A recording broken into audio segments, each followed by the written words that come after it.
Olá, gente, este é o programa Rema, uma palavra inspiradora, uma palavra que pode fazer a diferença na sua vida.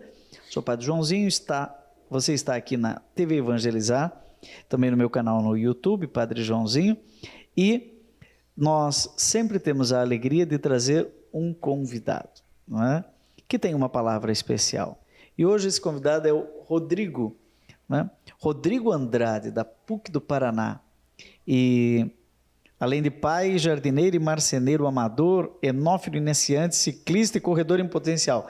Mas nós não vamos falar nem de vinho, nem de corrida, nós vamos falar hoje aqui da Sociedade no Tempo de Jesus. Tudo bom, Rodrigo? Tudo bem, padre. Muito obrigado aí pelo convite. Você atua na PUC? Atuo na PUC, junto com o padre Marcial, o irmão Rogério, como é que é? Isso. Eu venho exatamente da área da teologia, onde eu cursei a graduação. E mas você não é padre? Não, sou leigo. Passa longe? Não tão longe. Porque foi seminarista? Porque fui seminarista. Tem cara de seminarista. Com certeza. Então você foi seminarista de que congresso? E eu fui seminarista dos Carmelitas. Carmelita, que ano isso? Carmelitas. Isso lá pelos idos de 2002. Já no terceiro milênio. 2002, isso. Tá certo. No início do século. E aí depois você resolveu fazer um Carmelo particular? Depois, padre, a vida me conduziu por caminhos muito diversos. Eu saí do seminário e logo caí para dentro do quartel, para o serviço militar. Ali é onde fiquei há algum tempo. Fui cursar a graduação em Educação Física e depois paralisei a graduação em Educação Física e fui para Teologia. E que radical, hein? Onde estou até hoje. Do corpo para a alma. Exato. Mas a teologia fala do corpo também, padre. Vamos falar sobre isso.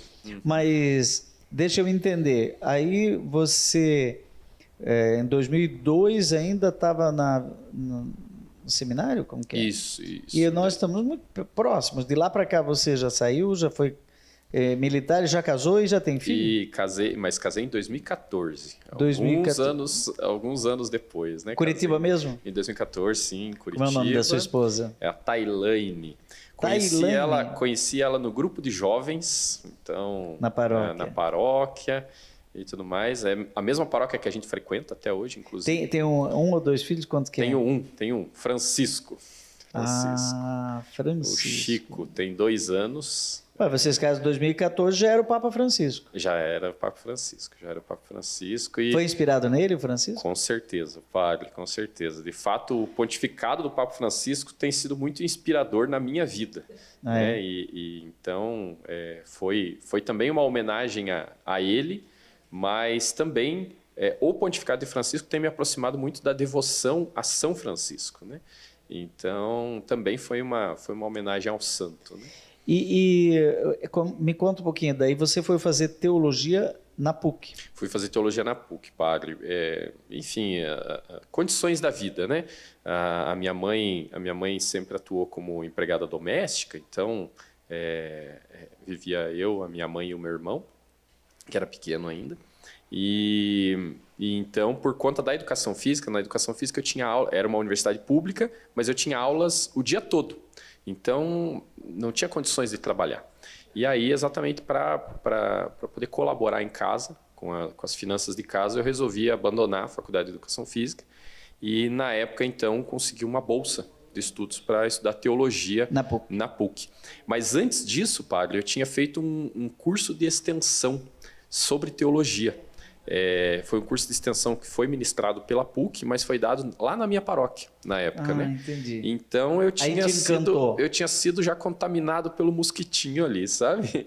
E aí isso sempre me encantou, até por conta da minha vida. Minha vida sempre foi muito dentro das comunidades, das pastorais, enfim.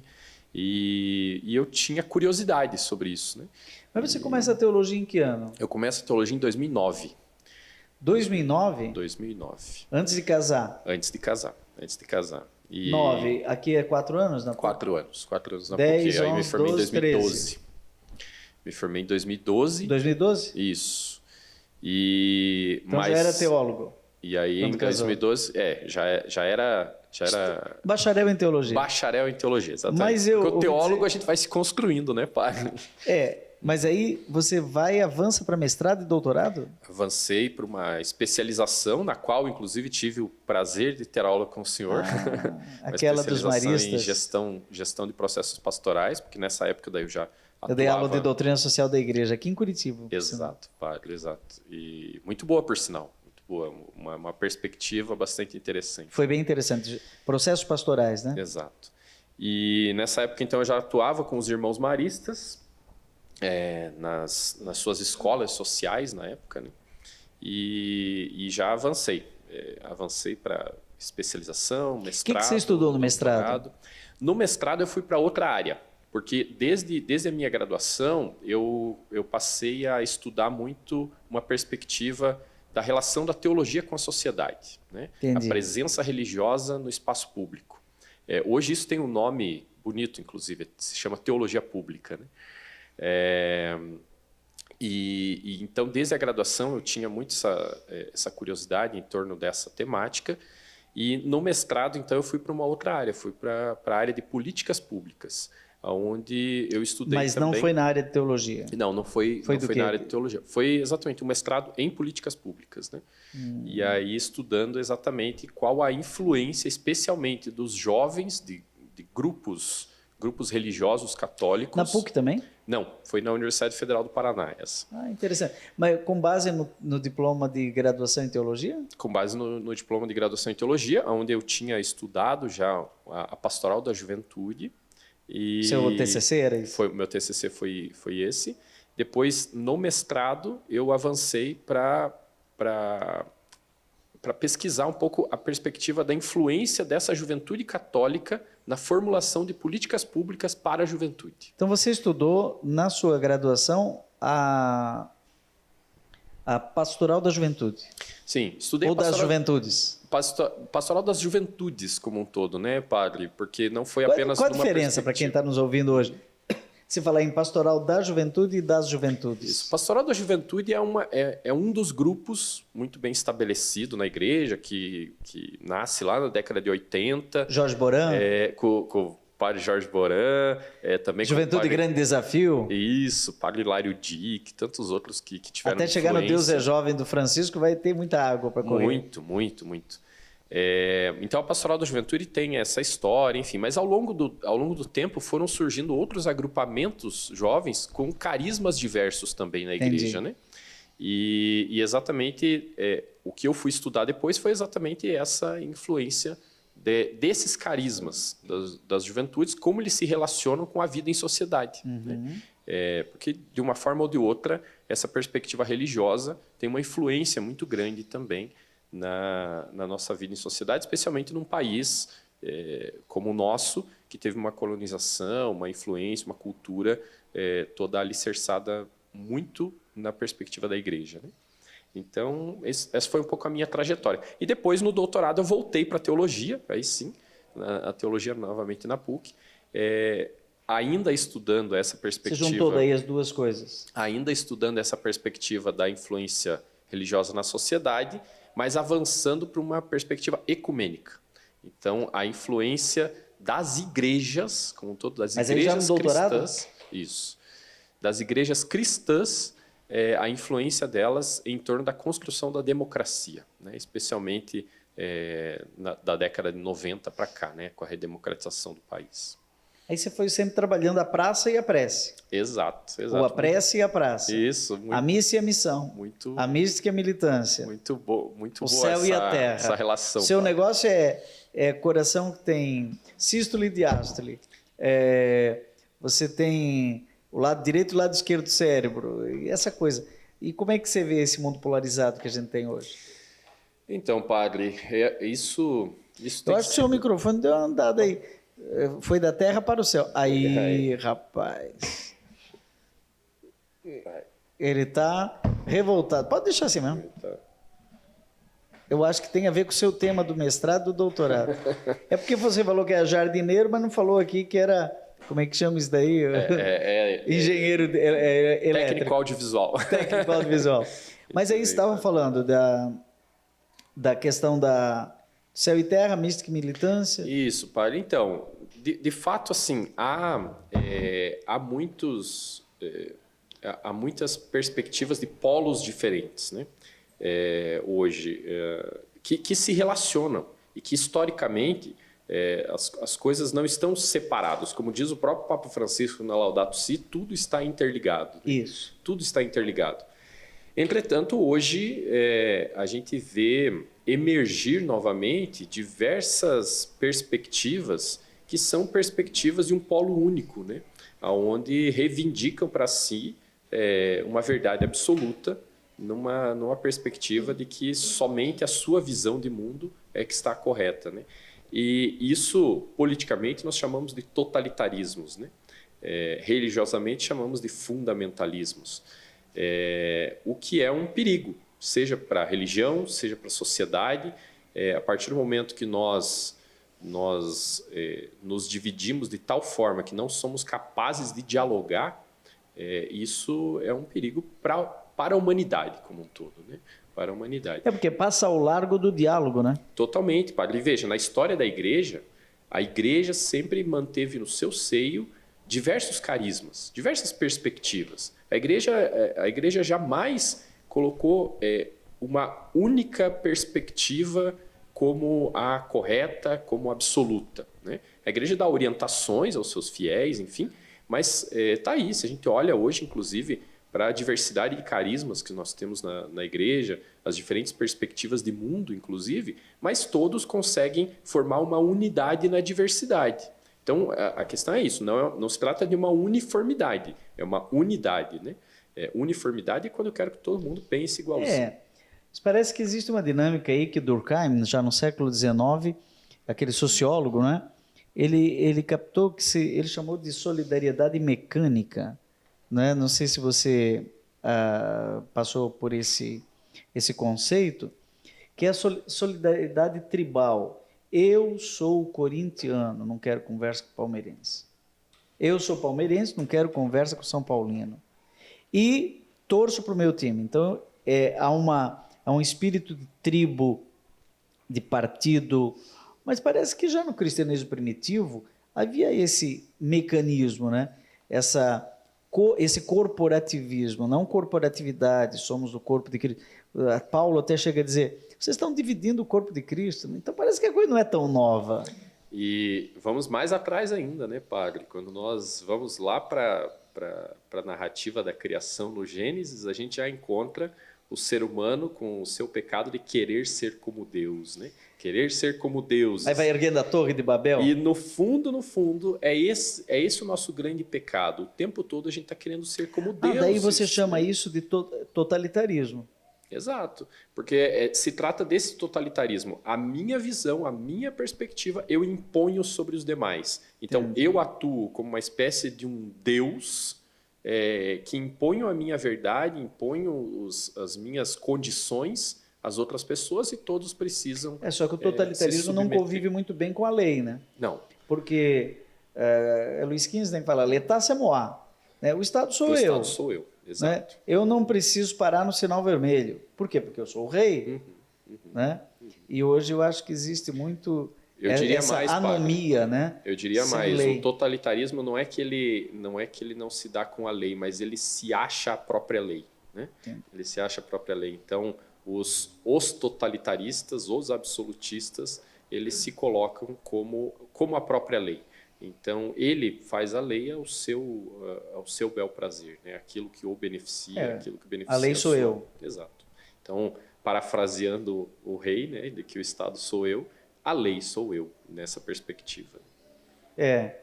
E o Durkheim, ele diz que na outra ponta está a solidariedade orgânica, né? Que é justamente, não é o corporativismo, mas a corporatividade. Olha, somos um só corpo, um só coração, uma só alma. Mas para chegar nessa corporatividade bonita, precisa dialogar, né? Precisa dialogar, padre. Precisa dialogar e precisa encontrar os pontos comuns, né? Veja, nessa perspectiva hoje, o Papa Francisco tem nos chamado muita atenção, no sentido de que, por exemplo, nós temos um único planeta, que ele chama de casa comum. E nessa casa comum, somos todos nós que estamos em risco, né? Então já não se trata de um determinado grupo que se salva e o outro não. Um determinado grupo que terá vantagens e outro não. Se trata de uma salvação universal que precisamos buscar, do cuidado da vida do nosso planeta e tudo mais. Então, exatamente é esse ponto comum que nos chama a atenção, né? Então, como é que nós encontramos pontos convergentes de atuação, pontos que são em comum daquilo que diz respeito, seja a defesa da minha vida, da sua vida, seja em benefício meu, mas benefício seu também. Quando a gente encontra esses pontos comuns, fica mais fácil de dialogar. É a cultura do encontro, né? A cultura do encontro. Que, na verdade, aproveitando a sua deixa aí do Papa Francisco, ele fala que a nossa missão é construir pontes e não muros, né? A gente achava que 1989, não foi? A queda do Muro de Berlim tinha sepultado essa lógica do muro. Mas olhando para a Ucrânia e Rússia, faixa de Gaza, Israel, olhando para conflitos tribais, né, na África e um pouco por toda parte do mundo, olhando para a lógica política nos Estados Unidos, até no Brasil, na França ou em Portugal, a gente vai vendo que há um ressurgimento dos totalitarismos, né? O assunto vai dar pano para manga no segundo bloco. Vamos para Jesus para ver como é que ele fez lá no tempo dele. Mas você está acompanhando aqui pela TV Evangelizar o programa Rema. Nós sempre falamos aqui dessa iniciativa bonita da editora SCJ, é a Biblioteca do Coração. Todos os meses, um box como esse aqui é o 01, né? É o primeiro, você pode adquirir depois separado. Pode se inscrever entrando no editorscj.com.br.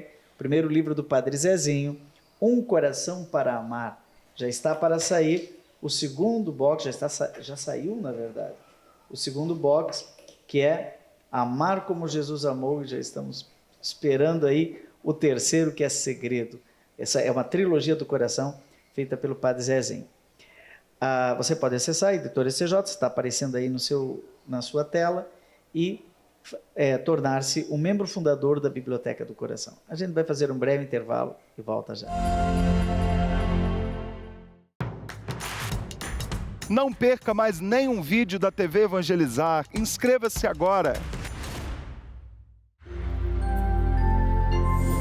Estamos de volta com o programa Rema, uma palavra inspiradora, sempre divulgando aqui esta iniciativa bonita, que você já viu no bloco anterior, a Biblioteca do Coração. Você pode ligar para nós no 12, não é? Número que está aí na sua tela, e você vai assinar esta iniciativa. Você recebe o livro, também aqui, ó, uma cruz deuniana. Sempre tem umas surpresas aqui, ó. Olha que bonito. Não é? O número também está no livro, eu nunca sei decorar o número do telefone, mas está aí na sua tela, né? Mas para não me esquecer, eu vou dizer o número. É 12997405513. Já devia saber decor, né? Vou deixar ele aqui quietinho aqui do lado, dormindo. E estamos hoje, o nosso programa, transmitindo aqui da ESIC, essa nossa escola-colégio, na Vila Auer, em Curitiba, entrevistando o Rodrigo. Falávamos no bloco anterior sobre essas polarizações tribais, totalitaristas, que passam à margem do diálogo.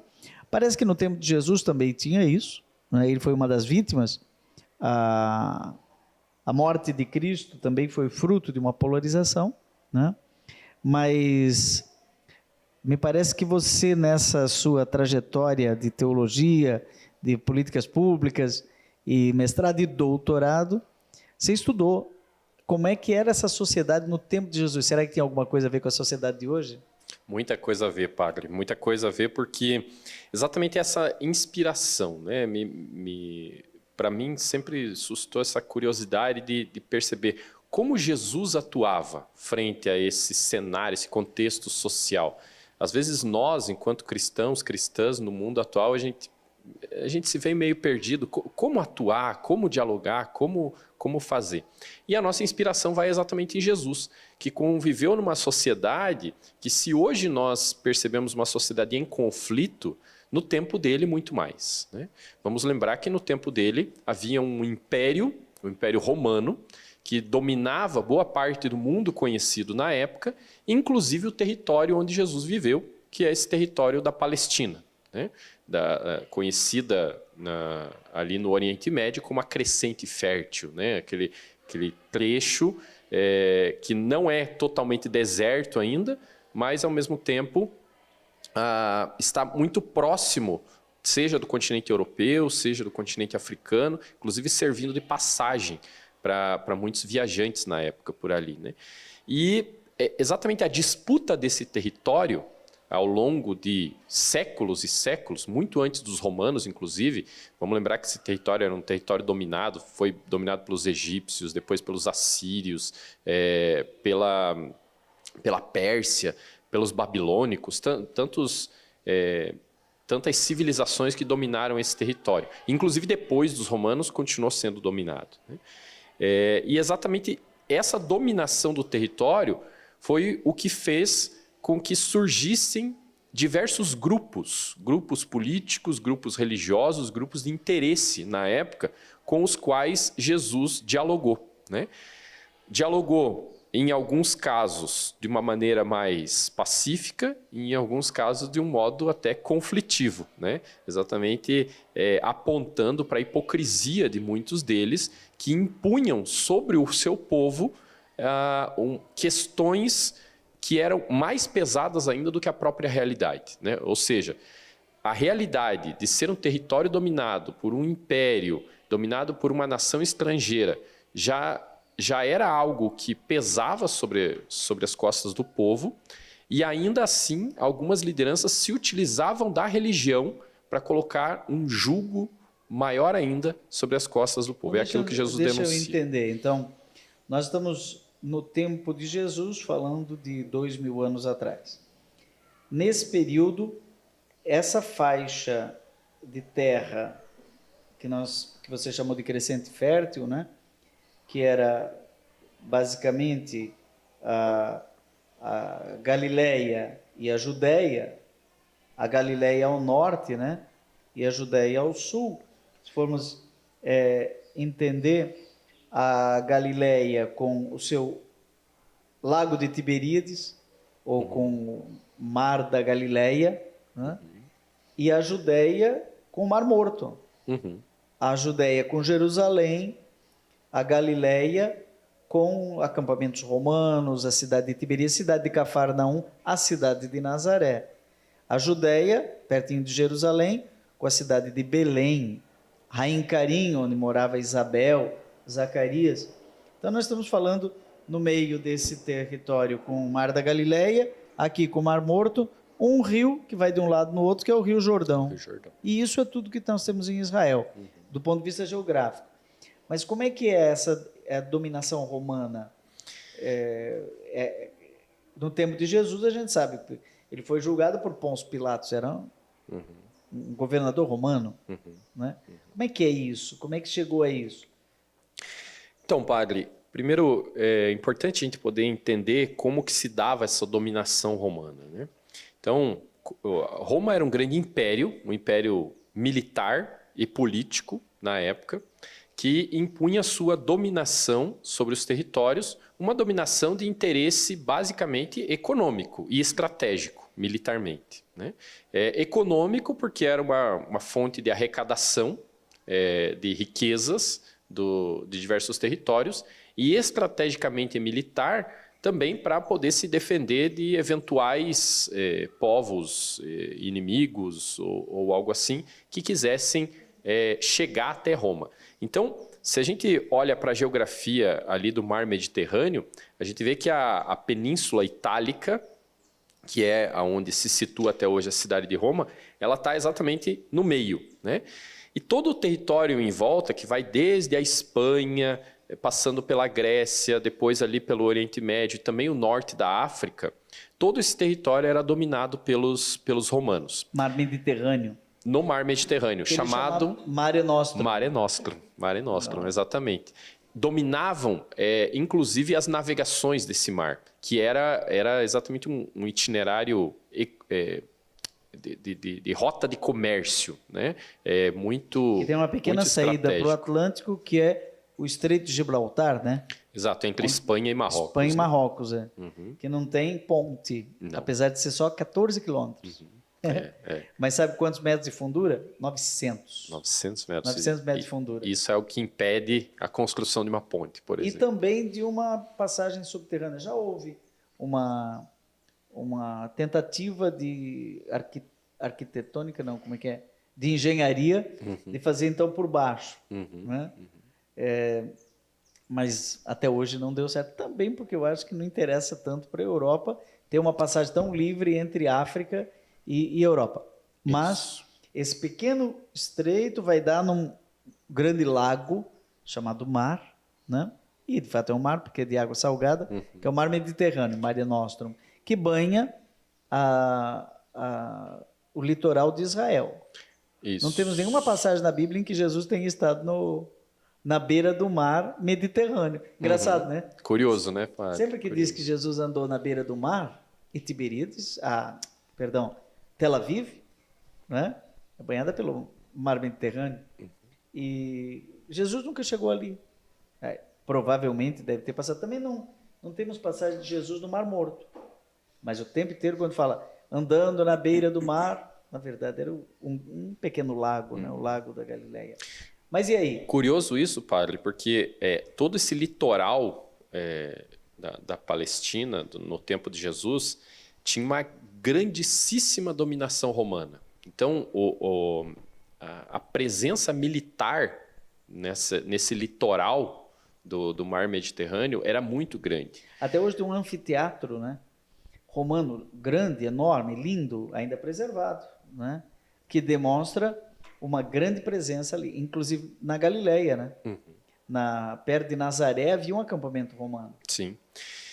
E talvez essa presença militar, padre, fizesse com que as situações naquele território do litoral estivessem um pouco mais apaziguadas. Então, inclusive os grandes líderes políticos e religiosos do povo daquela época buscavam evitar o conflito com os romanos, né?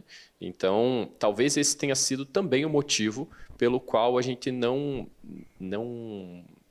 percebe narrativas que falam da presença de Jesus naquele território. Justamente porque Jesus ia para os territórios onde exatamente existia o conflito. E existia o conflito por quê? Porque existiam excluídos, porque existiam pessoas passando por situações de necessidade e assim por diante. Então, talvez esse seja um dos motivos. Aqui eu estou divagando, viu, padre? Divagando teologicamente, para a gente tentar encontrar também algumas explicações para isso.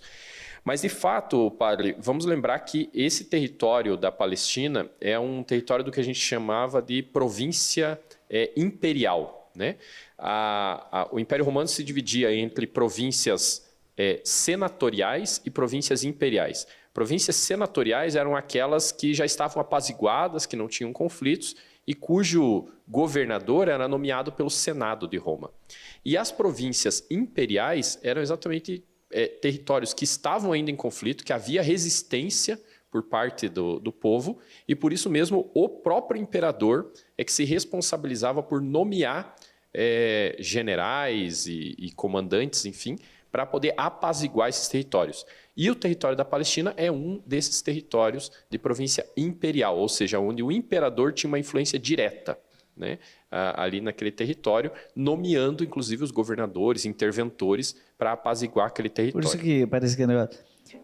Se você não fizer nada, vamos recorrer a César, né? Isso, a gente vê essas narrativas, né, padre, nos evangelhos. Era uma província imperial, então. Uma província imperial. Com conflitos. Com conflitos, porque historicamente, inclusive, vamos lembrar que a história do povo hebreu é uma história, como a gente falou, não só o território, mas o próprio povo foi diversas vezes dominado. E esse povo, conhecendo a sua história, vendo que, mais uma vez, um povo estrangeiro tentava subjugar sua cultura, dominar seu território, esse povo cria uma resistência. E cria uma resistência que é uma resistência, muitas vezes uma resistência pacífica, mas também uma resistência violenta. Haviam grupos organizados, inclusive nesse território, um deles que a gente conhece, porque temos narrativas bíblicas, inclusive, sobre eles, dos zelotes, que eram grupos conhecidos como aquilo que hoje a gente pode chamar de terroristas, né? Grupos terroristas. Ou Simão, seja, né? O Simão Zelote. Simão Zelote, um dos que não seguidores é o Simão de Jesus. Pedro. Simão Zelote, que quase que nunca se fala dele na Bíblia, né? Mas ele é um dos 12 apóstolos. Um dos 12. E talvez, novamente aqui divagando, Padre, talvez um dos motivos de não se falar nele é exatamente porque os apóstolos, pós a experiência da ressurreição, quando passam a escrever os evangelhos, as cartas, buscam exatamente não criar um conflito direto com Roma. Então, você citar que, de repente, e ficar lembrando o tempo todo que um dos apóstolos de Jesus era um zelote, ou seja, era um resistente ao império, era ou como a gente queira chamar, né? Algo como... Não, era um radical. Seria algo que talvez chamaria um conflito desnecessário. Né? Interessante, né? A postura de Jesus de chamar um Simão Zelote, então partido radicalmente de esquerda, e um Mateus, que era um cobrador de impostos a serviço do Império Romano. Uhum. Imagina quando Jesus dava catequese para eles, Mateus, né? E Simão. Ele juntou a direita com a esquerda. Parece que Jesus não estava muito afim de manter tribos, mas promoveu o diálogo. Nesse tempo, Padre, é curioso porque Jesus tem um diálogo com representantes de diferentes grupos e alguns ele consegue cativar de um modo interessante. Veja, nesse tempo nós temos os saduceus, que são os sacerdotes do templo, então é uma classe rica, uma classe abastada. Temos os saduceus. Um representante dos saduceus que nós temos é exatamente no julgamento de Jesus, no Sinédrio. Ali está também a classe dos saduceus, né? Onde entre os saduceus havia quem defendia também que Jesus não representava um perigo. E haviam outros que iam junto com o partido dos fariseus, que esses sim defendiam que sim, Jesus representava um perigo. No meio desses dois grupos ainda existiam os escribas. Os escribas eram, às vezes nas escrituras, são chamados de doutores da lei. Eram estudiosos que não tinham a mesma função dos sacerdotes, mas estudavam as escrituras e interpretavam as leis, né? Então, novamente, né, os saduceus, uma classe mais abastada, uma classe mais rica. Depois temos os escribas, que é uma espécie de classe média, mas uma classe muito culta, acadêmica, estudiosa. Depois temos os fariseus. Os fariseus eram como lideranças populares, né? Os fariseus são os que dominam nas sinagogas, por exemplo. Estão muito presentes nas sinagogas. E depois nós temos os zelotes. Boa parte dos zelotes são radicais que derivaram do farisaísmo. O farisaísmo era uma tribo contrária a Roma. Era um grupo político organizado que fazia resistência a Roma, mas era até então uma resistência pacífica. Alguns desses fariseus se radicalizam e se tornam zelotes, né? E partem para a reação violenta. Além disso, nós ainda vamos ter, no território da Galileia, vamos ter os herodianos, que são exatamente aqueles que são do palácio, do governo de Herodes, né? Herodes era uma espécie de sub-rei que estava a serviço de Roma, ou seja... Isso na Galileia. Isso na Galileia, no norte, né? No outro território. Então, sul... Mas que constantemente dialogava com o território da Judéia, né, padre? Que já era Pilatos. Aonde era Pilatos governador, né?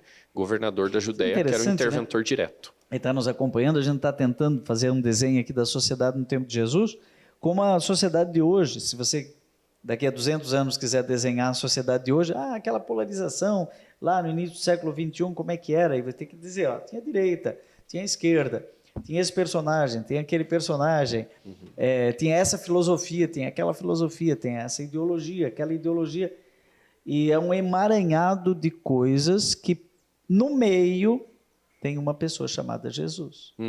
E, para entender corretamente aquilo que Jesus nos deixa como mensagem, é preciso entender as estruturas e também a sociedade do seu tempo. Esse é um dos grandes desafios do programa de hoje para o qual nós estamos aí tendo a graça de ter a presença do Rodrigo, né, doutor pela PUC do Paraná em Teologia. Nós vamos agora fazer um breve intervalo e vou vir já para o último bloco, tentando aprofundar um pouquinho mais ainda, tentando fazer essa experiência de colocar Jesus no seu tempo, porque às vezes a gente tira Jesus do tempo, não do templo, do tempo, né? E aí ele fica numa nuvem, né? Mas Jesus, a encarnação foi levada a sério. Ele se encarnou na realidade do seu tempo, e é uma realidade em conflito, numa determinada aqui e agora. Vamos fazer um breve intervalo, a gente volta já. Ei, lá no YouTube, dá um joinha lá, ó, e ao mesmo tempo se inscrever. Vai lá. Será um grande prazer ter você como parte da família na rede social. Estamos de volta com o programa Rema, aqui pela TV Evangelizar e canal Padre Joãozinho no YouTube. Hoje, conversando com o professor Rodrigo. O pessoal te chama de professor? Alguns. Tá certo. E você estava pintando para nós a sociedade no tempo de Jesus. E falou dos fariseus, zelotes, escribas, herodianos. E aí você estava me dizendo aí na hora do intervalo, faltou também os samaritanos e essênios, que turma era essa? Isso, padre. Vamos lembrar, né? São dois grupos com os quais Jesus também tem relação. Os samaritanos eram considerados pelos judeus como uma espécie de traidores, por isso que eram chamados de pagãos, né? Traidores por quê? Porque partem do mesmo povo, é um povo hebreu também, mas que durante o domínio da Assíria, é um povo que se relaciona com os assírios, né? E aí nascem o que eles chamam dos chamados mestiços, né? Que eram exatamente os filhos dos samaritanos com os assírios. E por isso que o povo judeu... É no extremo sul, né? Abaixo ainda de Jerusalém. Abaixo de Jerusalém. Fazendo hoje quase ali com a faixa de Gaza, né? Exato, padre. Então é já no caminho para o Egito, né? No caminho para o Egito. E esses samaritanos são considerados, então, pelos judeus como traidores, mas Jesus também tem contato com eles, né? Vamos lembrar, quando Jesus fala em uma das suas parábolas, por exemplo, sobre o bom samaritano, e ao mesmo tempo sobre o poço de Jacó, aonde Jesus encontra com a samaritana. Não, e aquele trecho bonitinho que os dois filhos do trovão, João e Tiago, né, vão preparar o pouso de Jesus, né? E aí o samaritano diz, ele está indo para onde? Para Jerusalém. Não, está indo para Jerusalém, é nosso inimigo, não tem lugar aqui. E aí, Jesus, queres que façamos descer fogo do céu sobre eles? Ó. Jesus, menos, Exato. João, menos, Tiago. Né? Quem não é contra nós é nosso favor. Vamos adiante. Uhum. E além dos samaritanos, padre, nós temos mais um grupo ainda, que são dos essênios. Os essênios que geralmente viviam na parte mais adiante, do outro lado do Jordão, aonde começa o deserto, né? Uma região mais desértica, e eles buscavam se isolar da sociedade, enfim. E esses essênios, ao que tudo indica, alguns estudos, eles eram oriundos, boa parte, oriundos da tribo dos fariseus, do grupo dos fariseus. Ou seja... Mais radicais ainda? Os fariseus eram radicais, né? Faziam essa resistência pacífica aos romanos, mas eram radicais, especialmente na questão da imposição das leis e assim por diante. Mas os essênios vão ter a característica que eles vão começar a questionar determinadas coisas. Mas vão começar a questionar, mas para isso eles se isolam da sociedade. Porque eles consideram que os grandes centros, os grandes agrupamentos povoados estão corrompidos. E, portanto, eles vão buscar no deserto... Tipo eremitas, assim. Tipo eremitas, padre. E vão buscar no deserto, nessa experiência, rememorando a caminhada do deserto que fizeram da travessia do Egito para a Terra Prometida. Então. Né? Tem uma mística. Eles buscam se reencontrar por meio da experiência do deserto. E um desses representantes, que assim, não temos certeza, mas alguns estudiosos supõem que possa ter sido João Batista. João Batista pode ter sido um essênio. Porque ele pregava ali por perto, né, do Mar Morto. Pregava por perto do Mar Morto. Vamos lembrar do Rio Jordão, onde ele batiza Jesus, inclusive. Na foz do Rio Jordão, né? Então, exatamente um exemplo que a gente tem, talvez, mais próximo dos essênios, ou talvez de um próprio essênio, seja exatamente o de João Batista. Alguém que se ali isola. que foram encontrados os manuscritos do Mar Morto, né? Que são atribuídos aos essênios. São atribuídos aos essênios. Então, era uma classe culta, mas que vivia isolada da sociedade para preservar valores. Isso. Tipo monges, assim. Uma espécie de monges, Uma característica interessante, por exemplo, padre, é que são exatamente os essênios que vão se colocar contrários ao comércio e aos sacrifícios. Duas questões que eram fundamentais para o templo na época. O comércio e os sacrifícios. Aliás, tem uma outra casta aqui, que é dos sacerdotes. Sim, os saduceus. Mas todos os sacerdotes eram saduceus? Praticamente todos, né? Praticamente. Zacarias, por exemplo. Zacarias era de uma classe inferior dos sacerdotes, portanto não era saduceu, né? Zacarias, pai de João Batista. Então havia sacerdotes assim, tipo bispo, presbítero, diácono. Exato. Se a gente quer fazer uma comparação assim, padre, é bem propícia, porque haviam pelo menos 3 ou 4 classificações de sacerdotes. Então, haviam os grandes sacerdotes que estavam no templo e tinham acesso a todos os lugares. Haviam sacerdotes auxiliares e haviam classes mais... Coroinha.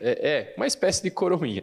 Inclusive, tanto é que quando a gente vê na narrativa de Zacarias, esposo de Isabel, fala lá que era o período dele acessar o Santo dos Santos, né? Que era exatamente... Uma vez por ano. Uma vez por ano, onde se acessava o lugar onde estava guardada a Arca da Aliança, com as tábuas da lei e tudo mais. Considerado um espaço extremamente sagrado dentro do templo. Isso, onde único, né? somente algumas vezes, em alguns momentos do ano, e apenas uma pessoa poderia acessar. E para Zacarias é uma grande honra naquele momento, exatamente por ele ser de uma classe inferior dos sacerdotes. Entendi. Então, ao que tudo indica, ele não era um saduceu, né? Ele havia sido escolhido entre o povo para ser um sacerdote. E os levitas? Os levitas são exatamente esses escribas também, né? Os doutores da lei, que vão ser... Que é da tribo de Levi, né? Isso. Porque tem assim uma divisão das 12 tribos, né? E os levitas cuidavam do templo, então, mas não eram sacerdotes? Cuidavam do templo na interpretação das leis, né, padre? Então, os escribas, os doutores da lei, eles estavam no templo também, né? Nesse tempo de Jesus, aquela separação pelas tribos já havia misturado bastante. Misturado. Né? Já havia misturado bastante. Havia, claro, a tradição ainda de que a tribo de Levi seria, então, a tribo Por isso não tinha terra. Que deu origem, por exemplo, à classe dos sacerdotes. Mas quando a gente olha, por exemplo, para os próprios saduceus, que são os sacerdotes no tempo de Jesus, eles são donos da maior parte das terras, daquele território em volta ali de Israel, né? Então, ou seja, já é uma contrariedade daquilo que havia sido determinado lá no início na separação das tribos, que a tribo de Levi não teria propriedade de terras. E sobre essa questão aqui, Jesus diz que vai destruir o templo. Daí que impacto tem isso nessas classes aí? Porque alguns cuidavam do templo, ganhavam dinheiro, inclusive, com o comércio no templo. Os essênios do lado de lá dizendo, não se faça isso. Os fariseus ali, críticos de Jesus, e disseram, olha, foi uma das acusações para ele ser morto. Ele disse que iria destruir o templo e em 3 dias o reconstruiria. Vamos pensar assim, padre. O templo era o coração daquela sociedade teocrática. Vamos lembrar que nós estamos falando de uma sociedade teocrática, ou seja, baseada em princípios religiosos na época, né? E que, do outro lado, estava em conflito com um modelo de sociedade que não era teocrática, que era autoritária, civil-militar, que eram os romanos, né? Nessa sociedade teocrática, o templo exerce uma influência não só religiosa, mas também política, econômica e tudo mais.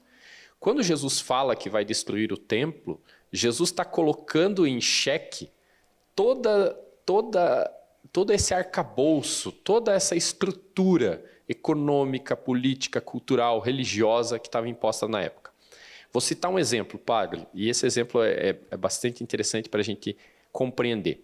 Por várias vezes nós vamos ver nos evangelhos que as pessoas iam até o templo para oferecer um sacrifício. Inclusive José e Maria vão oferecer um sacrifício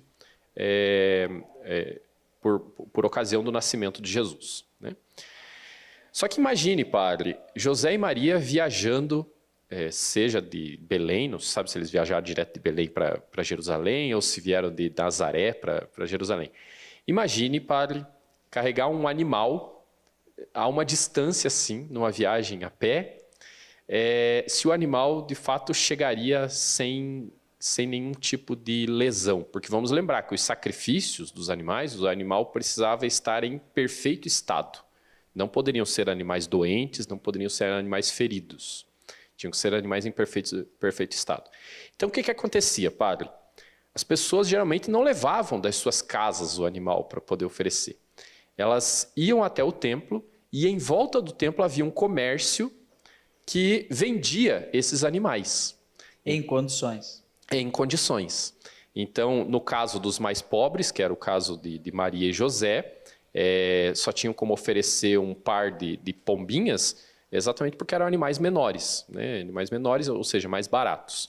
Mas, de qualquer modo, eles geralmente compravam esses animais em volta do templo e se aproximavam do templo para oferecer esse animal em sacrifício. Aí entra uma outra questão. As pessoas, eu, Rodrigo, se eu levasse o meu sacrifício, não seria eu que teria que sacrificar o animal. Porque se eu sacrificasse o animal e tivesse contato com o sangue desse animal, eu ficaria impuro. Então, portanto, existia uma espécie de açougueiro no templo, que era o responsável pelo sacrifício dos animais.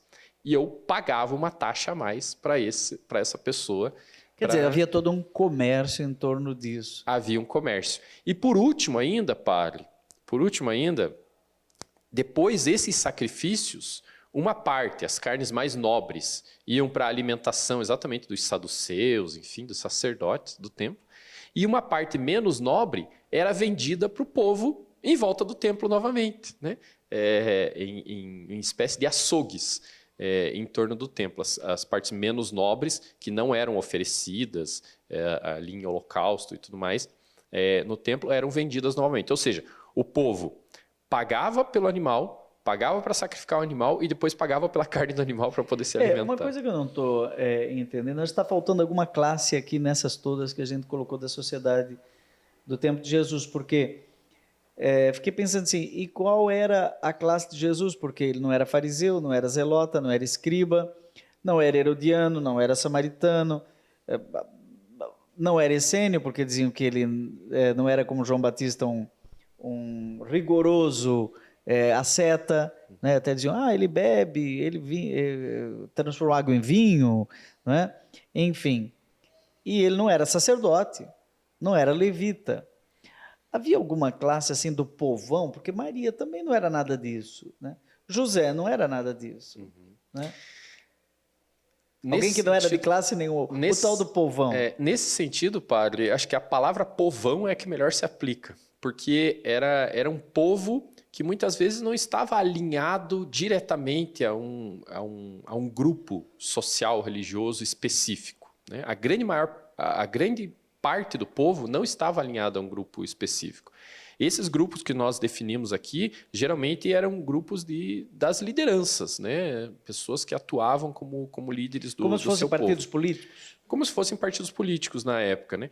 E vamos lembrar, por exemplo, Nazaré era uma cidade muito pequena, onde Jesus cresce, enfim. Nazaré era uma cidade muito pequena, com pouquíssimos habitantes, uma cidade, inclusive, que não era rota de viagem na época, de nenhuma rota de comércio, nem nada.